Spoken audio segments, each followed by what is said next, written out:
کیا لبرل اور سیکولر حلقے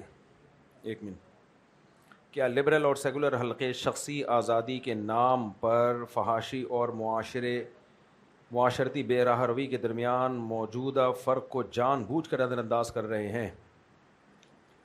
کیا ایک اسلامی ریاست میں لبرلزم کے نام پر عریانی دکھانے کی کوئی گنجائش ہو سکتی ہے؟ نمبر 3، کیا ریاست کو میڈیا اداروں، شوبز انڈسٹری اور عوامی تقریبات کے لیے کوئی ضابطہ اخلاق مرتب کرنا چاہیے؟ دیکھیں، ہماری سوسائٹی کا جو لبرل اور سیکولر طبقہ ہے نا، وہ شخصی آزادی کے نام پہ نا سوسائٹی میں بے حیائی پھیلا رہا ہے۔ پاکستان کی میں خصوصی بات کر رہا ہوں، اب ہم کسی اور کنٹری جو ملک ہی اسلام کے لیے نہ بناؤ وہ جانے، ان کا ملک جانے، جب بھی پردے کی کہیں بات کی جاتی ہے فوراً کہ بھئی ہم آزاد ہیں، جس نے کرنا ہے وہ اپنی آنکھیں نیچے رکھے۔ یہ بات کسی اور دنیا میں بھی غلط ہے، اس لیے کہ پھر ٹھیک ہے بغیر چڈی کے گھومو، بغیر کپڑوں کے گھومو، جس نے نظر نیچے رکھنی ہوگی وہ اپنی آنکھیں نیچے رکھ لے گا، یہ کوئی دلیل نہیں ہے۔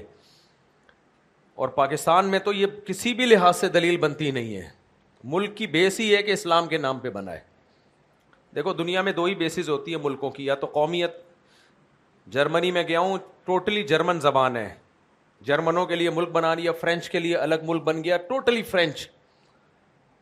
ناروے والوں کی زبان بالکل ڈیفرنٹ ہے، سویڈن کی زبان بالکل ڈیفرنٹ ہے۔ یورپ کے جتنے کنٹریز ہیں وہ اسی بیس پہ بنے ہیں کہ قومیت کی بیس پہ، اور قوم کی ڈیفینیشن جس کی زبان ایک ہو، تو انہوں نے الگ الگ ملک بنا لیے۔ حالانکہ یہ کوئی بیس بنتی نہیں ہے، انسان تو سب ایک جیسے ہیں نا، نظریاتی بیس پہ ہونا چاہیے۔ پاکستان قومیت کی بیس پہ نہیں بنا کہ یہ پٹھانوں کا ملک ہوگا یا پنجابیوں کا ہوگا یا مہاجروں کا ہوگا یا فلانا کو، یہ بنا ہے بھائی کہ اسلام میں مسلم لوگوں کو اسلامی قوانین چاہیے۔ جو بھی مسلم سوسائٹی ہے، ہم اسلامی احکام پر عمل تو امریکہ میں بھی کر سکتے ہیں، جاپان میں بھی کر سکتے ہیں، انڈیا میں بھی کر سکتے ہیں، جہاں چاہیں کر سکتے ہیں۔ ہمیں قانون لا اسلامی چاہیے کہ اسلام کے خلاف جن چیزوں کے اظہار کی اسلام اجازت نہیں دیتا ان پر عمل نہیں ہو سکتا۔ آپ انڈور جو کچھ کریں، اسلام عورت کو بے پردہ ہونے کی اجازت نہیں دیتا۔ گھر کے اندر جو کچھ کرے اسلام کو اس سے کوئی غرض نہیں ہے، وہ آپ جانو اللہ جانے۔ کسی کی ٹوہ میں گھسنے کی ہمیں اجازت نہیں ہے کہ کون اپنے گھر میں کیا کر رہا ہے۔ باہر جب آپ آؤ گے تو آپ کو اسلام کے کسی حکم کو کھلے ڈلے توڑنے کی اجازت نہیں ہے، وہ حکم جس کا اثر دوسرے پہ پڑ رہا ہو۔ اب عورت جب بے پردہ ہوتی ہے تو اس کا اثر سوسائٹی پہ پڑتا ہے۔ تو یہ دلیل جو آج کل بہت زیادہ ہمارے جو لبرل طبقہ دے رہا ہے کہ بھائی آج ہماری مرضی، ہم جیسے چاہیں کپڑے پہنے، آپ کون ہوتے ہو ٹوکنے والے؟ بھائی یہ پاکستان میں نہیں چل سکتی یہ دلیل۔ تو دوسری بات یہ کہ عورت کو خود پتہ ہے کہ عورت کے بے لباس ہونے سے مردوں کی ہوس بڑھتی ہے۔ اگر اتنی آزادی ہے نا تو چرسیوں کو بھی اجازت دو کہ چرس لے کے گھومیں، وہ ہیروئنچیوں کو اجازت دو ہیروئن لے کے گھومیں۔ کیوں نہیں گھومنے دیا جاتا؟ لوگ خریدیں گے۔ اب کوئی چرسی کہے بھائی جو خریدے گا اپنی مرضی سے خریدے گا نا، آپ کو کیا تکلیف ہو رہی ہے؟ خود پیے گا نا، خود بیمار ہوگا نا، تو جو آدمی بیمار ہونا چاہتا ہے آپ کیوں روک رہے ہو؟ گورنمنٹ یہ کہتی ہے بھائی جب آپ چرس لے کے گھومیں گے تو لوگوں کی اٹریکشن اس کی طرف ہوگی، بہت سے لوگ خریدیں گے، بیمار ہوں گے، تو ہم کیوں ایسی چیز کا سبب سوسائٹی میں پھیلائیں جو لوگوں کو بیمار کرنے کا ذریعہ بنے؟ ٹھرک بھی ایک بیماری ہے، مردوں کا جنسی طور پہ بے لگام ہونا یہ بہت بڑی بیماری ہے، اس سے سوسائٹی میں ریپ کے واقعات بڑھتے ہیں۔ جو مرد ان عورتوں کو دیکھتے ہیں ان کی توجہ اپنی بیویوں کی طرف کم ہوتی ہے، اسکینڈل بنتے ہیں۔ تو اس لیے سوسائٹی میں عورت کو بے پردہ ہونے کی اجازت نہیں ہے۔ یہ تو لبرل سوسائٹی میں بھی نہیں ہونی چاہیے، وہ لوگ تو انہوں نے تو تباہ کر دی اپنی سوسائٹی۔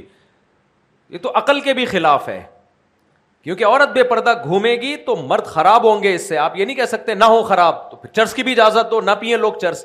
آپ اپنے بچے کو چرسیوں کے ساتھ بیٹھنے سے منع کرتے ہو، حالانکہ یقین نہیں ہے کہ آپ کا بچہ چرس خریدے گا، چرس پیے گا، خطرہ ہوتا ہے۔ تو اسلام نے ان تمام کاموں سے روک دیا ہے جن سے سوسائٹی کے خراب ہونے کا خطرہ ہو۔ جبھی شراب کھلے عام نہیں بیچی جا سکتی کیونکہ خطرہ ہے کہ کہیں مسلمان نہ پینا شروع کر دیں۔ غیر مسلم خرید بھی سکتے ہیں، بیچ بھی سکتے ہیں، انڈور، بند کمرے میں خریدیں، بند کمرے میں بیچیں، غیر مسلموں کو بیچیں، غیر مسلم پئیں۔ اسلام میں اجازت نہیں ہے کہ مسلم یہ کام کرے. بند کمرے میں کر رہا ہے اور نشے کی حالت ختم ہونے کے بعد باہر نکلتا ہے تو وہ اس کا ہیڈ ایک ہے. اندر گھس کے کسی کو کی اجازت نہیں ہے کہ اندر کون کیا کر رہا ہے, انڈور کون, اپنے گھر میں کون کیا کر رہا ہے. باہر نشے میں کوئی مسلم ملے گا تو اسلام کیا کہتا ہے, پکڑ کے 80 کوڑے مارو.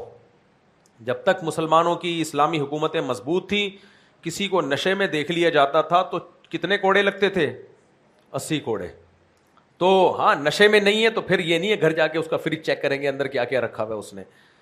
تو اس لیے یہ جو آج کل لبرل انٹیاں دلیل دے رہی ہیں ہم جو مرضی پہنے, تم اپنی نظروں کو نیچے رکھو, تم یہ کرو, تم وہ کرو. بھائی صاحب تم عورتیں, تم جیسی عورتیں ان مردوں کی, ان کا گھر خراب کر رہی ہیں جو تمہاری جیسی نہیں ہے, جو پاک دامن ہے, اپنے شوہروں کے ساتھ محبت کا زندگی گزار رہی ہیں. تمہیں دیکھ دیکھ کے شوہر جنسی درندے بنتے ہیں, بیویاں ان کو بری لگتی ہیں.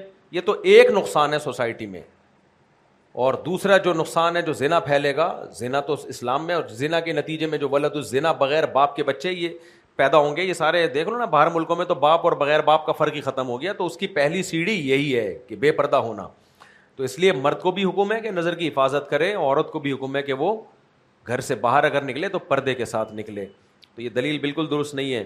کہتے ہیں کہ ایک اسلامی ریاست میں لبرلزم کے نام پر اوریانی دکھانے کی کوئی گنجائش ہو سکتی ہے؟ میڈیا پہ دکھانے کی بھی کوئی گنجائش نہیں ہو سکتی اوریانی اور فحاشی.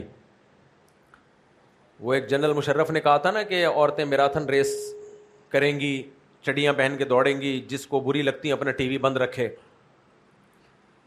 جنرل مشرف کو نہیں پتا تھا کہ یہ ملک اسلام پہ بنا ہے, اسلام کے نام پہ بنا ہے. تو آپ اپنے گھر میں اپنی بیگم کو جو مرضی پہناؤ بھائی, آپ جانو, آپ کی بیگم جانے. آپ اپنی بیٹیوں کو گھر کے اندر جو مرضی پہناؤ, بہنوں کو جو مرضی پہناؤ, وہ جو مرضی پہنے. گھر کے باہر عورت کو چڈی پہن کے نکلنے کی اجازت نہیں ہے, میڈیا کی اسکرین پہ آنے کی بھی اجازت نہیں ہے. یہ دلیل اگر ہے تو پھر میڈیا پہ چرسیں اور ہیروئن بکتی بھی دکھاؤ. جس کو بری لگے گی, یہ عمل برے لگے گا, وہ اپنا ٹی وی بند کر دے گا. کیا خیال ہے؟ پھر تو فحش فلمیں دکھاؤ معاذ اللہ ٹیلی ویژن پہ. جس کو نہیں دیکھنا ہوگا اپنا ٹی وی بند رکھے گا. پوری دنیا میں لا ہے نا, اسلام میں تو فحش فلمیں حرام ہے, بند کمرے میں بھی اور کمرے سے باہر بھی. باقی دنیا میں جو لبرل ملک ہیں ان میں کیا لا ہے؟ پبلک پلیس پہ نہیں, جس نے دیکھنا ہے اپنے گھر کے اندر جا کے دیکھے. پبلک پلیس پہ وہ بھی اجازت کیوں نہیں دے رہے بھائی؟ کوئی نہیں بھی دیکھنے والے اس کو دیکھ کے خراب ہو جائیں گے. اتنی باؤنڈری انہوں نے بھی کھینچی ہوئی ہے. تو اس لیے عورت کو میڈیا پہ بھی بے حیا ہو کے آنے کی, بے پردہ ہو کے آنے کی اجازت اسلامی ملک میں نہیں ہو سکتی. اس کے خلاف قیصر احمد راجہ صاحب جب آواز اٹھاتے ہیں نا, اور ان جیسے لوگ, تو آپ لوگ بھی آواز اٹھایا کرو. کیا اچھا یہ لوگ کہتے ہیں پھر دیکھتے کیوں ہو, دیکھتے کیوں ہو؟ مردی تو دیکھ رہے ہوتے ہیں ان عورتوں کو, چرس بھی تو مردی پی رہے ہوتے ہیں, ہیروئن بھی تو مردی پی رہے ہوتے ہیں, پھر ہیروئن بھی لیگل کرو, چرس بھی کیا کرو, لیگل کرو. یہ کوئی دلیل تھوڑی ہے کہ دیکھتے کیوں ہو. تو جو دیکھنے والے دیکھ رہے ہیں, برا کر رہے ہیں, تو برائی کا سبب کون بن رہا ہے؟ ان کو تو گناہ ملے گا جو دیکھ رہے ہیں. ناچنے والی کو بھی تو گناہ ملے گا جو بے حیائی کا سبب بن رہی ہے اور جو بے پردہ ہو کے سوسائٹی میں ٹیلی ویژن کی اسکرین پہ آ رہی ہے. کیا ریاست کو میڈیا اداروں, شوبز انڈسٹری اور عوامی تقریبات کے لیے کوئی ضابطۂ اخلاق متعین کرنا چاہیے؟ 100% متعین کرنا چاہیے. پاکستان اسلامی ملک ہے, ٹیلی ویژن کے کچھ اصول ہوں, آداب ہوں, تمیز ہو, اور ان اصولوں کے لیے قانون سازی ہونی چاہیے. جو بھی اس طرح کی قانون سازی کی کوشش کرے, آپ کو اس کا دست و بازو بننا چاہیے. مفتی صاحب آپ کی مسجد میں تعمیری کام چل رہا ہے, ہمیں اس میں تعاون کرنا ہے. اچھا میرے بوئی, چلو میرا بھائی, خانقاہ والے مسجد کے سامنے گاڑیاں کھڑی کرتے ہیں, غلط طریقے سے لگاتے ہیں. ان سے گزارش, بھائی ان خانقاہ والوں سے گزارش ہے کہ صحیح طریقے سے گاڑیاں لگایا کرو.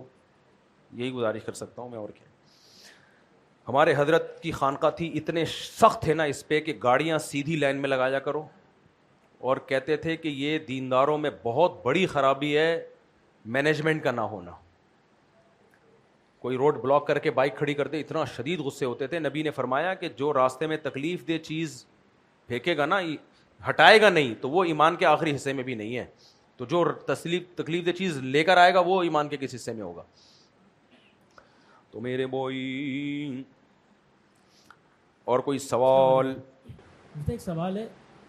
ہلو, یہ کہ جیسے کہ سودی بینک جو ہوتا ہے, اس پہ جو ہے آپ کا بیان سنا تھا کہ سودی بینک سے جب لون لیتے ہیں تو وہ رقم جائز ہے, مگر بینک کا جو منافع ہے وہ تو سود سے بھی ہے اور باقی چیزوں سے بھی ہے.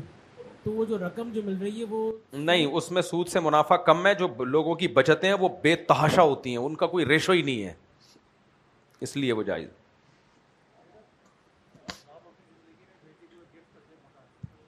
قبضہ دینا ضروری ہے. باپ اپنی زندگی میں بیٹی کو مکان گفٹ کر دے, نہیں ہوتا جب تک ہینڈ اوور نہیں کر دیتا. خود بھی گھر سے نکلے, سارا سامان نکالے, پھر بچی کے حوالے کرے. اور اگر اس تکلف سے بچنا چاہتا ہے تو جتنا گھر میں فرنیچر پڑا ہے اس سارے فرنیچر سمیت بیٹی کو گفٹ کر کے تھوڑی دیر کے لیے باہر نکل جائے, بیٹی گھر میں چلی جائے, قبضہ ہو جائے گا, ملکیت ہو جائے گی, پھر بے شک خود بھی اس گھر میں چلا جائے. ایک دفعہ یہ ہینڈ اوور کرنا پڑے گا. نہیں, اگر قبضہ دے دیا تو پھر نہیں. جی میرے بھائی جلدی کرو میرے بھائی.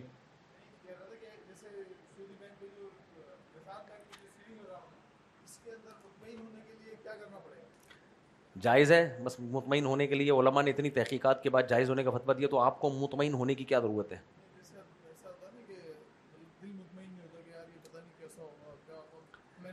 عوام کے ذمہ لازم ہے جو ماہر علماء ہیں ان کی اتباع کریں, ختم. تو اتنے ماہر ایکسپرٹ علماء, مفتی تقی صاحب ہیں, ہم نے جامعۃ الرشید میں الگ سے تحقیق کی ہے, جب کہہ رہے ہیں تو مطمئن ہو جائیں, ورنہ آپ کو دنیا کی کوئی طاقت مطمئن نہیں کر سکتی. پھر بھی اگر آپ نہیں مانتے تو نہ کریں, تو کوئی فرض تھوڑی ہے میزان بینک میں اکاؤنٹ کو, کوئی احتیاط کرے. بنوری ٹاؤن والے میرا خیال اب تک وہ جائز نہیں کہتے, تو احتیاط کر لیں. پھر وہ تو ہر روز کی بنیاد پہ اپڈیٹ دے رہے ہیں اس کی کہ یہ جائز نہیں, تو بس پھر آپ نہ کریں, کوئی فرض تھوڑی ہے. ویسے بھی بینکوں کو جو ہم کہتے ہیں نا اسلامک بینک میں پیسہ رکھوانا جائز ہے, صرف جائز ہی کہتے ہیں, مشورہ کبھی نہیں دیتے. ان سے اتنا سڑا ہوا پروفٹ, جو حلال بھی ہے نا, وہ اتنا سڑا ہوا پروفٹ ملتا ہے کہ جس دن ملتا ہے نا آدمی کہتا ہے یہ بھی رکھ لو بھائی, اس تکلف کی کیا ضرورت تھی. اتنا تھکا ہوا اور سڑا ہوا پروفٹ دیتے ہیں. اس سے تو مجبوری میں کسی کو اکاؤنٹ کھولنا ہو, جیسے ہمیں اس لیے اکاؤنٹ کھولنا تھا کہ ہمارے باہر کی ٹریولنگ ہوتی ہے تو وہ دکھانے پڑتے ہیں اکاؤنٹ اور اسٹیٹمنٹ وغیرہ, اس مجبوری سے رکھا ہوا ہے ہم نے, ورنہ میں تو ایک دن بھی نہ رکھوں بھائی, میرا دماغ خراب ہے. سونا خرید کے رکھو, وہ سونا نیچے بھی آ کے ڈرم سے اوپر جاتا ہے. کوئی اور چیز میں سریا لے کے ڈال دو, وہ بھی اوپر جائے گا. ٹماٹر آلو پیاز لے کے فریزر میں ڈال دو, وہ بھی 1 سال میں ڈبل ہو جائیں گے. اس لیے میزان بینک یا کوئی بھی اسلامی بینک وہ پروفٹ دیتا ہے, اس کو ہم حلال کہتے ہیں, لیکن مشورہ اس لیے نہیں دیتے کہ مجبوری ہے تو رکھو, ورنہ کیا ضرورت ہے اتنا تھکے ہوئے پروفٹ کی تمہیں یار.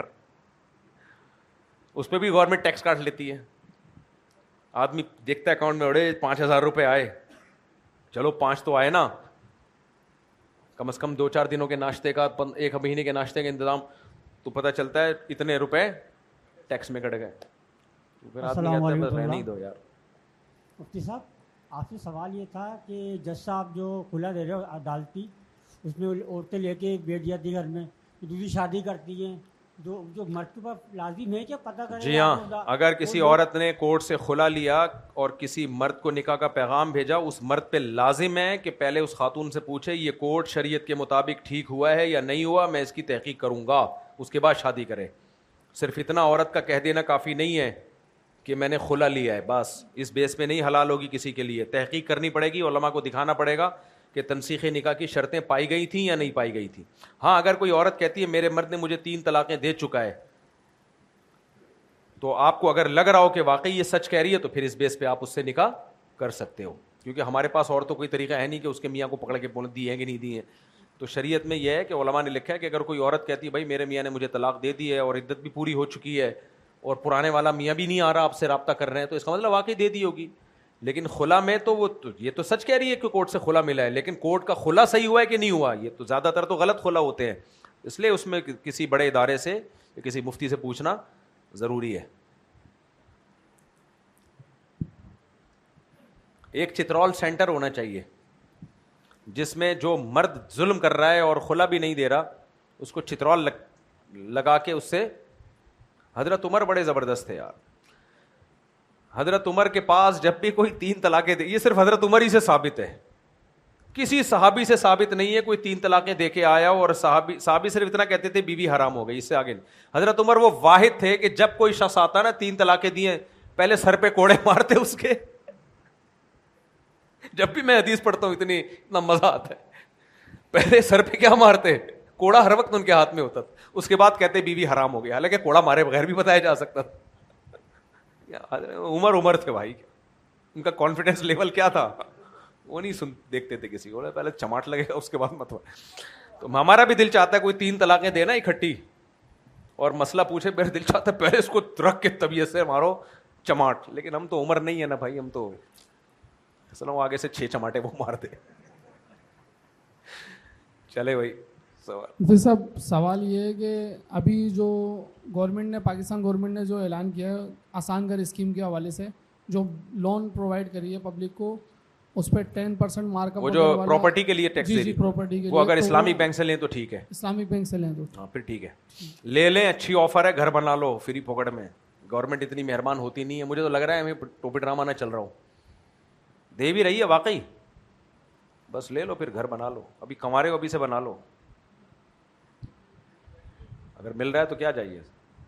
اور کوئی میرے بوائے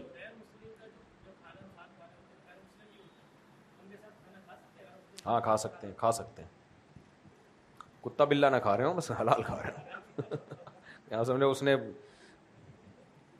خدا نہ خواستہ کو کتا پکایا ہوا ہے, آپ کے مفتی صاحب نے کہا تھا غیر مسلم کے ساتھ کھا سکتے ہیں, ادھورا کلپ چلاتے ہیں نا لوگ.